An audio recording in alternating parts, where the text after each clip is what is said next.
अखंड करता गुरुनी उपासना ए लक्षण छे निज दासना।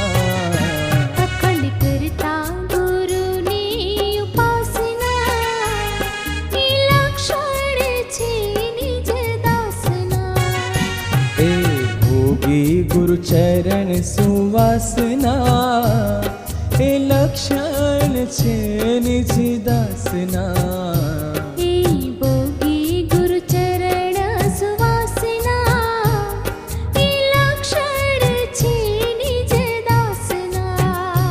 अखंड करता गुरुनी उपासना ए लक्षण छे निज दासना।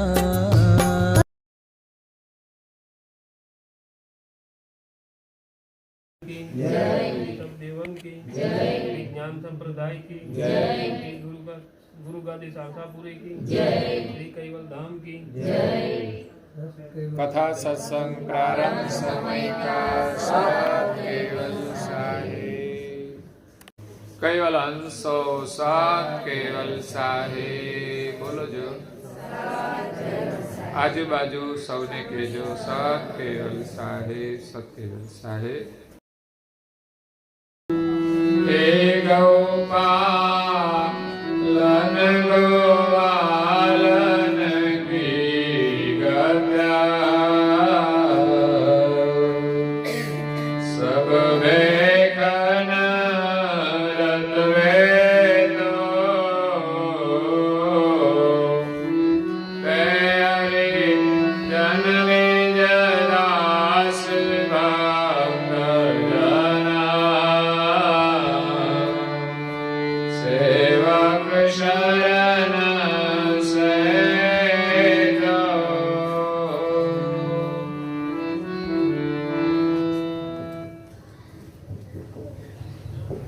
प्रिय भक्तजनों, ज्ञान संप्रदायना देव स्थापक अनंत ब्रह्मांडाधीश विश्व नियंता कैवल कर्ताना परम विशेष अंश सकर्ता सत कैवलना महाद सजान जान अलौकिक दिव्य स्वरूप ने अनेक न्यायों द्वारा प्रत्यक्ष प्रमाण थी स्व अनुभव थी प्रतिपादन करी आपनार अनंत अंशोना तारणहार परम मोक्षना दाता कैवल धर्म धुरंधर नव बुद्धिना सागर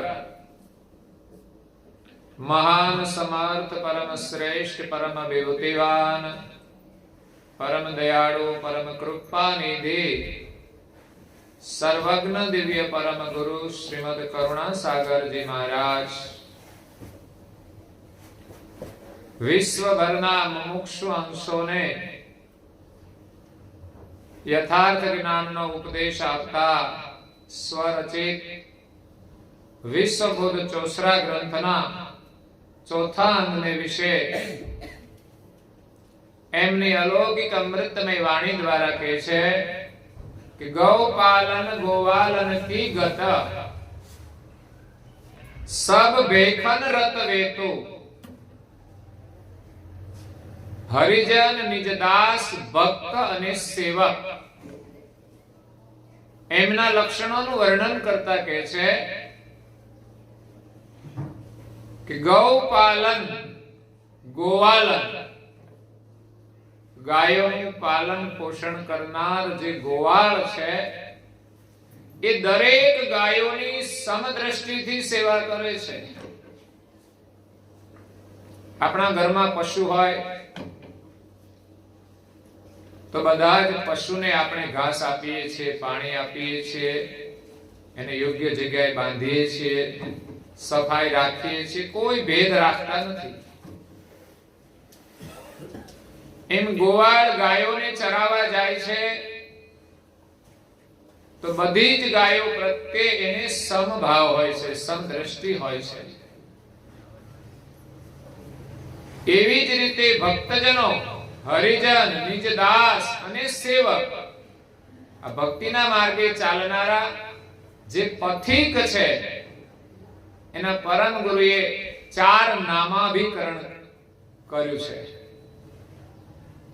આમ તો ચારે એક જ માર્ગના પથિક છે, પણ હરિજન, જે હરિના જન છે તે હરિજન, જે સાધુ સંતોની સેવા કરે છે, જે પોતાનું તન મન ધન સર્વસ્વ સંતોને અર્પણ કરી દે, એ હરિજન છે. જ્યારે નિજ દાસ અનન્ય ભાવથી સેવા કરે છે, જેનું હૃદય એકદમ કોમળ હોય છે. ઘણા ઘરની અંદર પણ એવી વ્યક્તિઓ હોય છે કે જેનું હૃદય બહુ કોમળ હોય. એ બોલે તો પણ એવા ધીમા સ્વરે બોલે, મંદ સ્વરે બોલે. એ આવેશમાં અને આક્રોશમાં ક્યારેય બોલી ના શકે. એટલે જેનું હૃદય કોમળ છે, નિજ દાસ છે, હંમેશા વિનમ્ર ભાવથી વાત કરે, એનું હૃદય કોમળ હોય છે. એ ક્યારેય વિવેક ના ચૂકે. ઘરમાં કોઈ કશું કહી દે તો એના સામે કશું ના બોલે. કદાચ એમનાથી સહન ન થાય તો ખૂણામાં જઈને રડી લે. આ કોમળ હૃદયની વાત છે. એ શાકભાજી સમારે,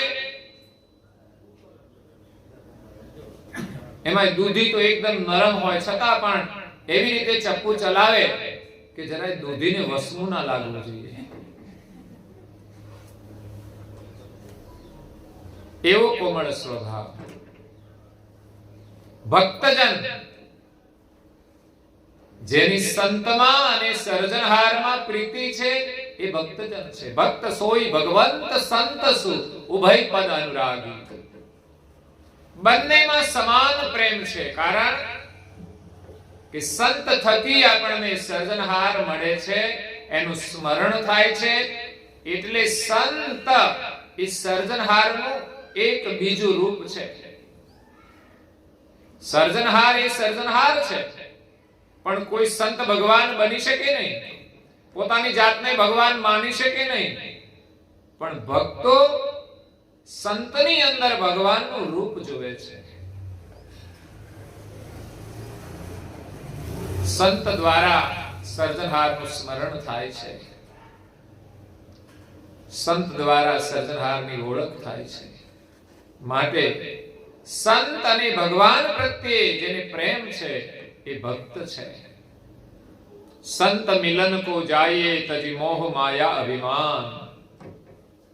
જ્યો જ્યો પાવ આગે ધરે કોટી યજ્ઞ સમાન.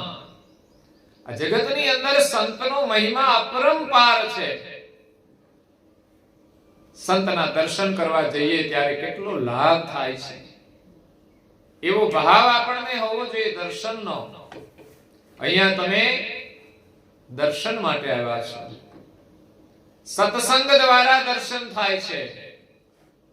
પરમ ગુરુ આજથી 249 વર્ષ પહેલા આ જંબુદીપની અંદર પ્રગટ થયા અને આ ભૂમિને પાવન કરી. અને એમની વાણી દ્વારા આજે પણ આપણે એના દર્શન કરી રહ્યા છીએ.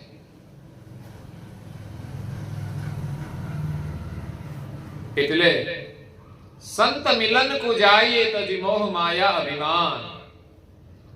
સંતના દર્શન કરવા જઈએ ત્યારે શું લઈ જવું એના કરતા શું છોડીને જવું એ મહત્વનું છે. મોહ માયા અને અભિમાન છોડીને જવાનું છે, તો આપણને દર્શન થશે. જ્યો જ્યો પાવ આગે ધરે, જેટલા ડગલા સંતના નજીક જઈએ એટલા યજ્ઞોનું ફળ આપણને મળે છે.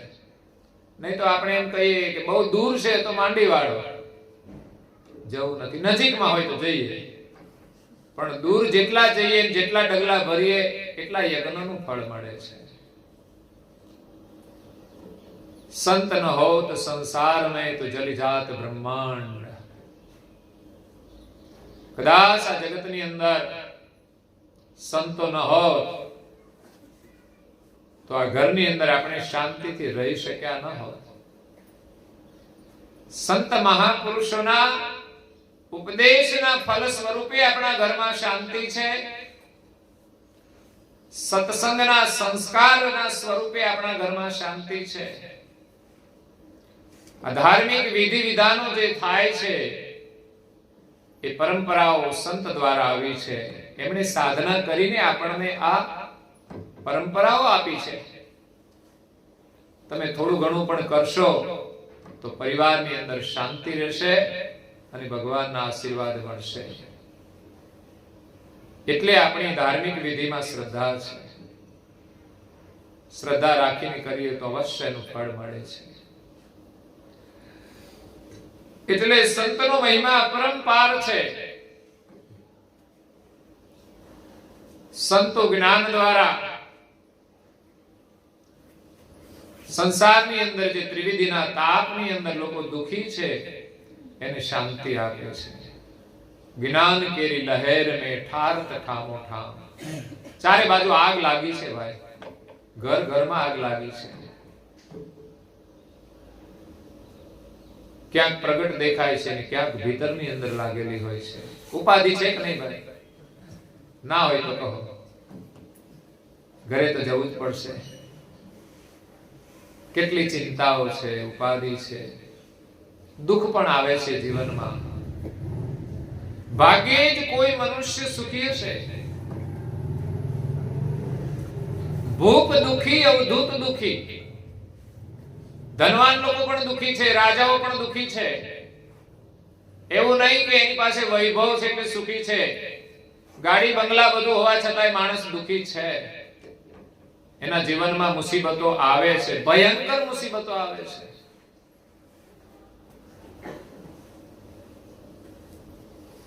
પરિવારની અંદર સંસ્કાર ન હોય તો ઉપાધિ આવે છે। એટલે ભૂપ દુખી, અવધૂત દુખી, दुखी रंग विपरीत। गरीब पण दुखी छे ने अमीर पण दुखी छे। कहत कबीर ये सब दुखी। कबीर साहेब कहे छे कि बधा ज दुखी छे। सुखी संत मन जी। कोई संतो सुखी छे जेमणे पोताना मन पर विजय प्राप्त कर्यो छे। बाकी अवधूत पण दुखी छे। જેમણે પોતાના મન ઉપર વિજય પ્રાપ્ત કર્યો છે એવા સંતો દુખી છે। એવા સંતો સુખી છે, એમના દર્શન કરવાથી આપણને કરોડો યજ્ઞનું ફળ મળે છે। અને ચોથા છે સેવકના લક્ષણ। બસ એને સેવામાં જ આનંદ છે। સેવામાં જ પ્રભુના દર્શન થાય છે। સેવા સેવા ને સેવા સિવાય બીજો કોઈ ભાવ નહીં। सेवक जे सेवन की रतमन, जेना मनमा सेवा प्रत्ये अति प्रेम छे। આપણે તો આપણા કામમાં આળસ કરતા હોઈએ છીએ, બીજાને ચીંધતા હોઈએ છીએ કે લાવજો। આળસના કારણે જ્યારે સેવાની જેના હૃદયમાં ભાવના છે એ પોતાનું કામ તો જાતે કરે છે, પણ બીજાનું કામ પણ કરતા હોય છે, સેવા કરતા હોય છે। પડોશમાં કોઈ દુખી હોય, ઘરની અંદર પણ કોઈ વૃદ્ધ હોય એની સેવા કરતા હોય છે। सेवक जे सेवन की रतमन खट दर्शन सनमेतु। खट दर्शन 6 शास्त्र છે, એના ભિન્ન ભિન્ન 6 મત છે। धर्म मार्ग ની અંદર અનેક મત પંથ છે। દરેક ઋષિ મુનિઓને જે જે અનુભવો થયા એ પ્રમાણે એમણે શાસ્ત્રોની રચના કરી અને પોતાના મતનું સ્થાપન કર્યું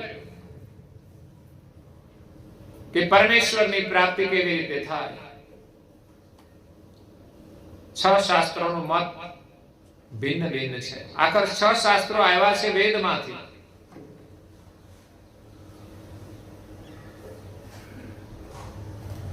તો આ 6 મત છે એનું જે દર્શન, એના જે ભેખદારી છે, કોઈ પણ મત પંથના સાધુ હોય, સંત હોય, ફકીર હોય, સેવક એ નથી જોતા કે આ કયા ધર્મના છે.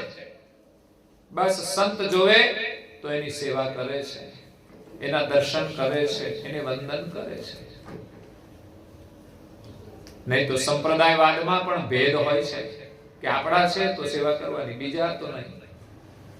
જ્યારે જેની દ્રષ્ટિ સમ બની ગઈ છે, દરેકની અંદર એ પ્રભુના દર્શન કરે છે અને સાધુને પ્રભુનું સ્વરૂપ જુએ છે. સંત દ્વારા આપણું કલ્યાણ થાય છે એમ સમજીને સંતની સેવા કરે છે. સેવા કરવાથી ક્યારેક જો સંતની રીત મળી જાય તો ખરેખર આપણું કલ્યાણ થઈ જાય છે. એટલે સંતના દર્શન કરવા જઈએ ત્યારે અહંકાર છોડીને જવું. ત્યાં કઈ સેવાનો યોગ મળે તો આપણે સેવાનો લાભ લઈએ. જ્યારે અહંકાર આપણી સાથે હોય તો આપણે લાભ નથી લઈ શકતા. શબરીબાઈ પૂર્વજન્મની અંદર એક રાજાની રાણી હતી, પણ રાજાના અહમને કારણે એમને સત્સંગનો લાભ ન મળ્યો. રાજાને રાજા પદનું અભિમાન હતું, એટલે કે છે આપણે અહીં ના બેસી શકીએ, આપણા માટે તો સ્પેશિયલ વ્યવસ્થા હોય તો જ આપણે જઈ શકીએ. ત્યારે રાણીને એમ થયું કે આવું રાણી પદ શું કામનું જે આપણને સત્સંગથી વંચિત રાખે.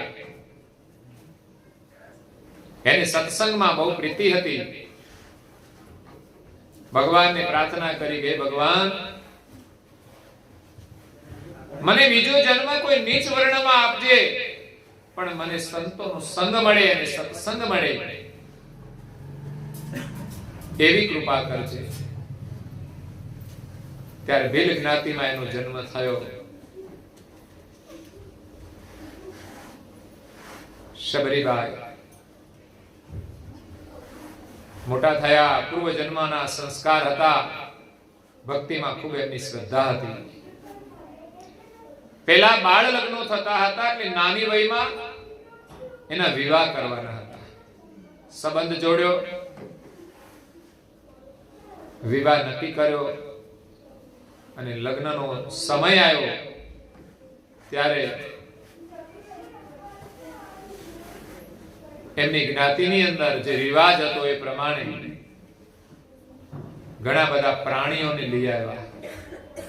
શબરીબાઈ પૂછ્યું કે આ પ્રાણીઓ શા માટે લાવ્યા છો? આ ઘેટા શું કામ લાવ્યા છો? આ બકરા શું કામ લાવ્યા છો? તો કે આપણે ઘરે મહેમાન આવવાના છે ને, એટલે એના માટે મિષ્ટાન બનાવવાનું છે. ત્યારે શબરીબાઈને થયું કે આવા લગ્ન ના કરાય કે છે, અને આવા લગ્ન કરીને સુખી ના થઈએ, કે જે લગ્નના નામે અનેક જીવોની હિંસા થાય અને અંધશ્રદ્ધાની અંદર લોકો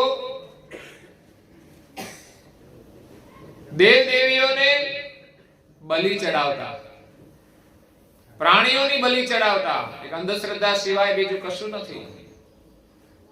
કદાચ કોઈ તમોગુણી દેવી હોય તો એની પૂજા આપણે ન કરવી જોઈએ, કે જે આપણી પાસેથી કોઈ પ્રાણીની બલિ માંગે. પછી તો એ માંગતી ના હોય, પણ આપણે જ અંધશ્રદ્ધાથી ચડાવતા હોઈએ છીએ. એ કઈ કહેવા ના આવે કે તમે મને પ્રાણીની બલિ ચડાવો. તમારી સાચી શ્રદ્ધા હોય તો તમારા બાળકોની બલિ ચડાવી દો, મૂંગા પ્રાણીની શા માટે? પણ એવી તો કોઈની શ્રદ્ધા નથી. એટલે શબરીબાઈ રાતો રાત ભાગી જાય છે કે મારે આવા લગ્ન નથી કરવા, અને જંગલની અંદર ફરતા ફરતા ફરતા માતંગ ઋષિના આશ્રમમાં જાય છે. ત્યાં એની સેવા કરે છે. એ ભીલ જ્ઞાતિની હતી, એટલે સાધુ સંતો એમની સેવા પણ નહોતા સ્વીકારતા. માતંગ ઋષિ એવા ચૈતન્ય દ્રષ્ટિવાળા હતા કે એને આશ્રય આપ્યો, શરણ આપ્યો. બીજા ઋષિ મુનિઓને તો ખબર પડે કે આપણા આશ્રમમાં એક ભીલ જ્ઞાતિની બહેને પાણી ભર્યું છે, તો એનું પાણી પણ ના પીવે. પણ એ નથી જોતા કે એના સંસ્કાર કેવા છે. વર્ણ ઊંચો હોય પણ એના કર્મ નીચા હોય તો એના હાથનું પાણી ન પીવું જોઈએ, અને વર્ણ ભલે નીચ હોય પણ એના કર્મ ઊંચા હોય તો એનું પાણી પીવામાં કોઈ જ વાંધો નથી. અને છેવટે માતંગ ઋષિ વચન આપીને ગયા કે એક દિવસ તારી ઝૂંપડીએ રામ આવશે, અને એની સેવાના ફલ સ્વરૂપે એમને રામના દર્શન થયા અને એને શરીર છોડી દીધું, એને વૈકુંઠની પ્રાપ્તિ થઈ. એટલે સંતની સેવાનો મહિમા અપરંપાર છે. સેવક ખટ દર્શનના ભેખની સેવા સમદ્રષ્ટિથી કરે છે, એમાં કોઈ ભેદભાવ નથી. જેમણે ભક્તિ કરી છે એમણે ધર્મ માર્ગની અંદર કોઈ ભેદ નથી રાખ્યા કે આ મારા અને આ તારા, અને મારા તારાનો જ્યારે ભેદ મટે ત્યારે જ આપણને આત્મદર્શન થાય, ને આત્મદર્શન પછી જ પરમાત્મ દર્શન થાય છે.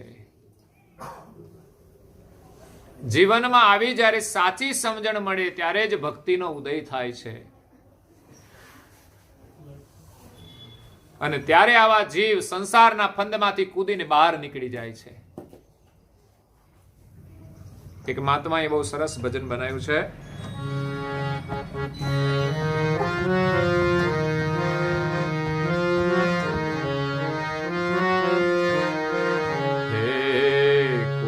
પડીશ તું બહાર જ્યારે તને સાચું સમજાશે.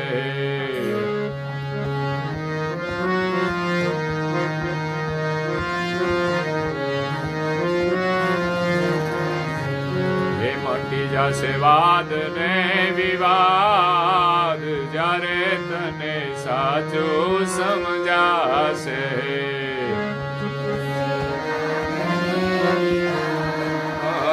જ્યારે તને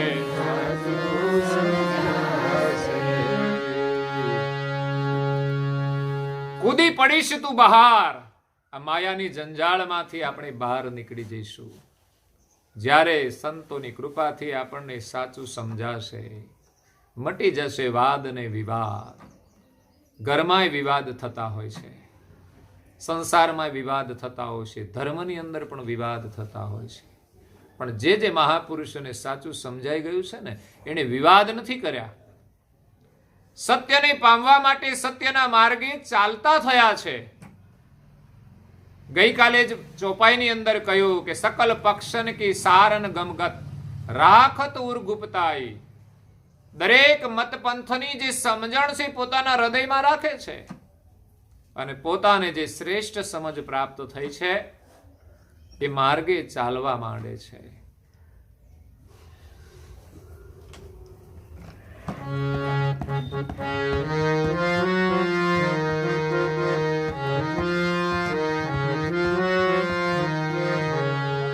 હે વાતમાં ને વાતમાં વાટ વણાઈ ગઈ, વાતમાં ને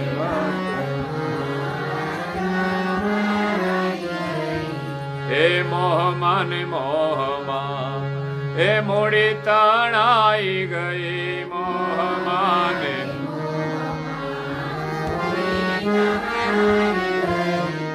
હે સાંભળ સંતનો અવાજ જ્યારે તને સાચું સમજાશે. સાંભળ સંતનો અવાજ જ્યારે તને વાતોમાં વાટ વણાઈ ગઈ. આપણો રસ્તો જતો રહ્યો, આપણું જીવન વાતોમાં ખોવાઈ ગયું છે. વિચાર કરજો આપણે કેટલી વાતો કરીએ છીએ. ગાસડીઓ ભરાય, મોટા મોટા ગોડાઉન ભરાઈ જાય એટલી વાતો કરીએ છીએ. બોલો, બિનજરૂરી. જરૂરી તો કરવાની જ, પણ બિનજરૂરી વાતોમાં આપણો સમય કેટલો આપણે ગુમાવી દઈએ. અને જે વાતો કરવાની હોય એનો વિચાર પણ વારંવાર કરવો પડે કે આજે મારે આ વાત કહેવાની છે, ભૂલાય ના જાય એનું ધ્યાન રાખવું પડે. ઘણી વખત વાતોમાં ઘરમાં વાત વણસી પણ જતી હોય છે. કલેશ ને ઝઘડા વાતોમાંથી થાય છે, અને બિનજરૂરી વાતો એને જ કહેવાય કે જેમાંથી ઝઘડાનું સર્જન થાય. પ્રભુનું સ્મરણ ભૂલાઈ જાય એ બધી જ વાતો છે. સંસારની વાતો હોય જેનાથી સ્મરણ ભૂલાય એ વાત પણ નકામી છે.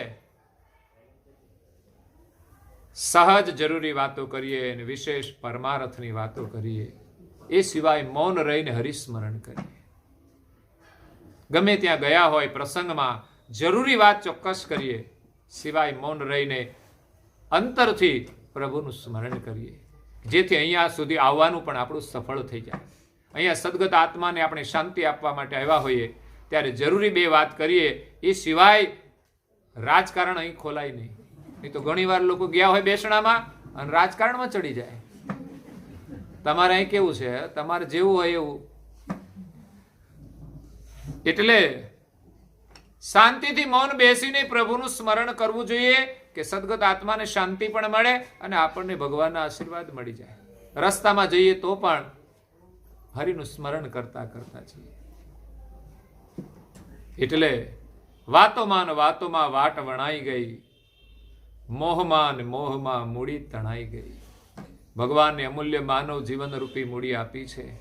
એનો એક શ્વાસ કેટલો કિંમતી છે એ આપણે નથી જાણતા, કે એ શ્વાસથી જો હરિનું સ્મરણ થઈ જાય તો એ અમૂલ્ય મૂડી છે. બાકી આ બધું ભેગું કરીશું ને એક દિવસ છોડીને જવાનું છે. સારા કાર્યમાં વપરાઈ જાય તો ઠીક છે, નહીં તો ભોગની અંદર ખર્ચાઈ જશે અને ભોગ આપણને 84માં લઈ જશે. જેટલી ભોગની આસક્તિ વધુ હશે એટલું જ 84માં ભટકવું પડશે. એટલે સંસારની અંદર આપણે સંયમથી રહેવાનું છે. જેટલું જરૂરી છે એટલો જ આપણે ઉપયોગ કરીએ, નહીં તો ઉપભોગ કરવામાં પણ આ જીવની અધોગતિ છે. છેવટે વાસના લઈને જવાનું છે. આપણે જેને સુખ માનીએ છીએ વાસના બંધાય છે. કલેશની ઝઘડા વાસનાને લઈને થાય છે. એટલે એવી વાસનાની નિવૃત્તિ કરી અને પ્રભુમાં આપણી પ્રીતિ જોડવાની છે, કે જેથી ફરી મનુષ્યનો અવતાર મળે અને પ્રભુનું સ્મરણ કરીએ.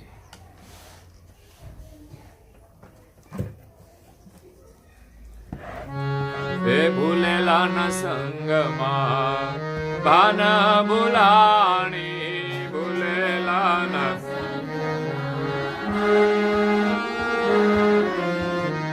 પંથા પંથી માતે મોજાણી.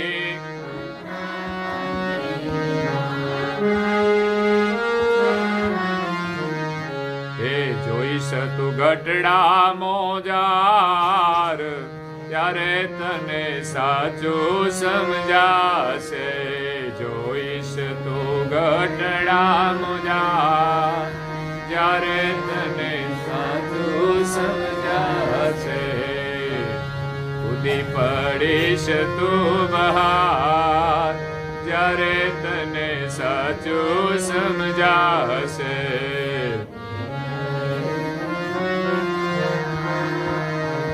ત્યારે તને સાચું સમજાશે. મટી જશે વાદ ને વિવાદ, જ્યારે તને સાચું સમજાશે. મટી જશે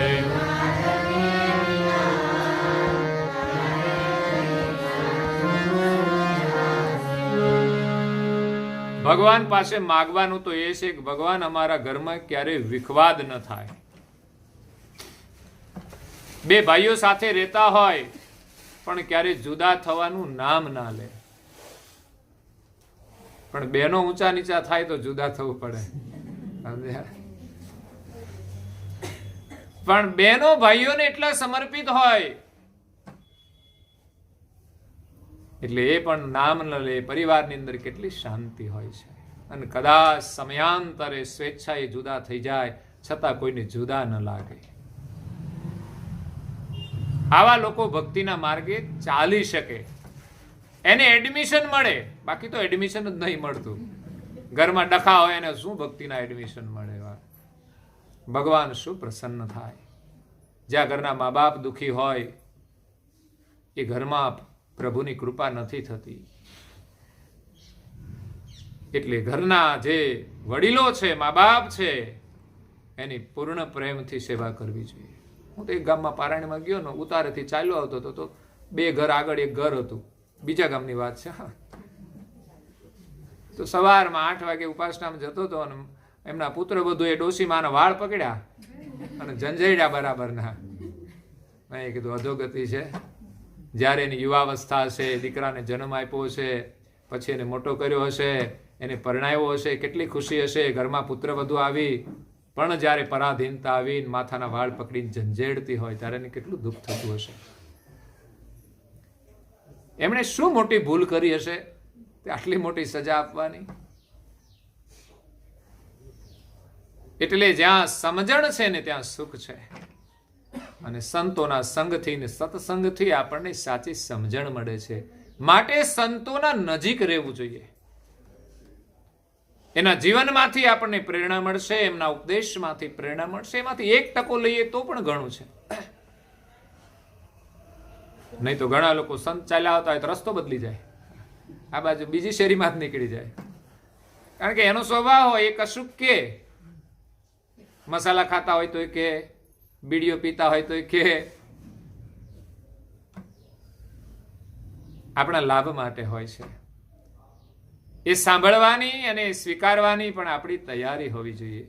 એટલે તો કહ્યું ને કે સંતના દર્શન કરવા જઈએ ત્યારે અહંકાર મૂકીને જઈએ, મોહ અને માયા મૂકીને જઈએ. જ્યાં સુધી મોહ અને માયા છે ત્યાં સુધી આપણે દર્શન નથી કરી શકતા.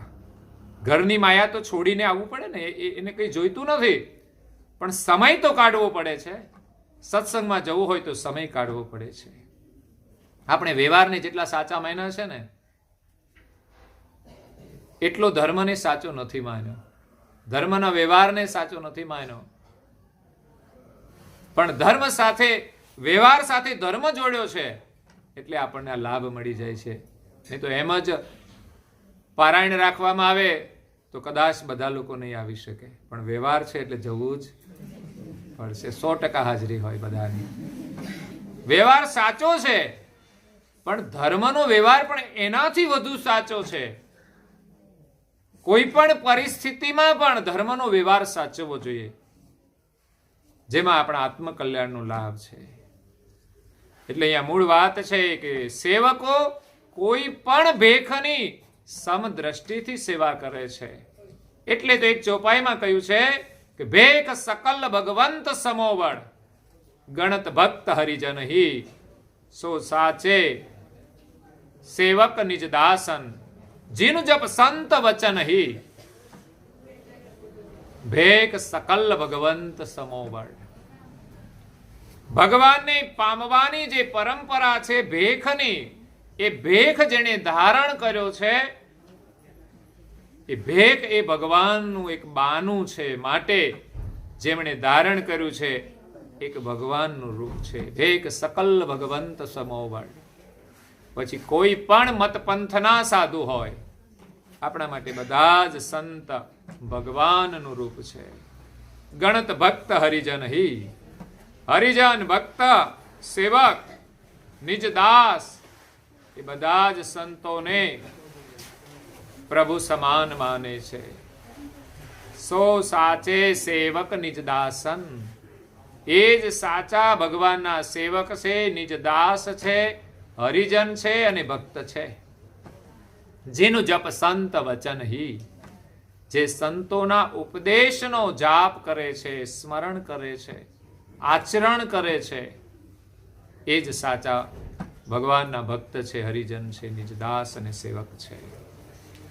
અત્યારની ચોપાઈ એમ કે છે કે ગૌ પાલન ગોવાલન કી ગત.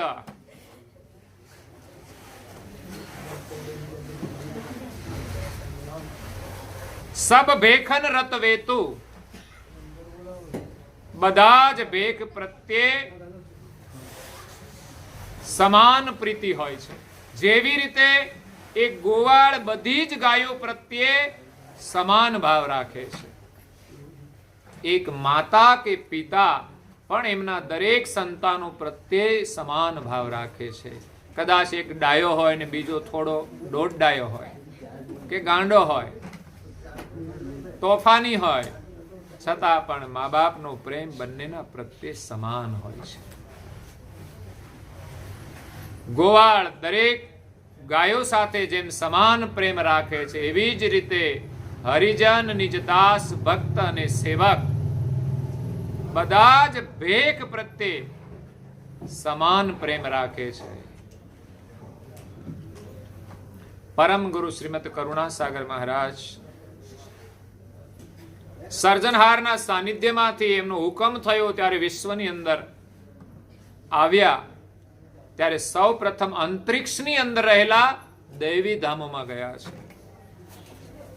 એમાં સૌથી છેલ્લું ધામ નિરંજનનું ધામ છે.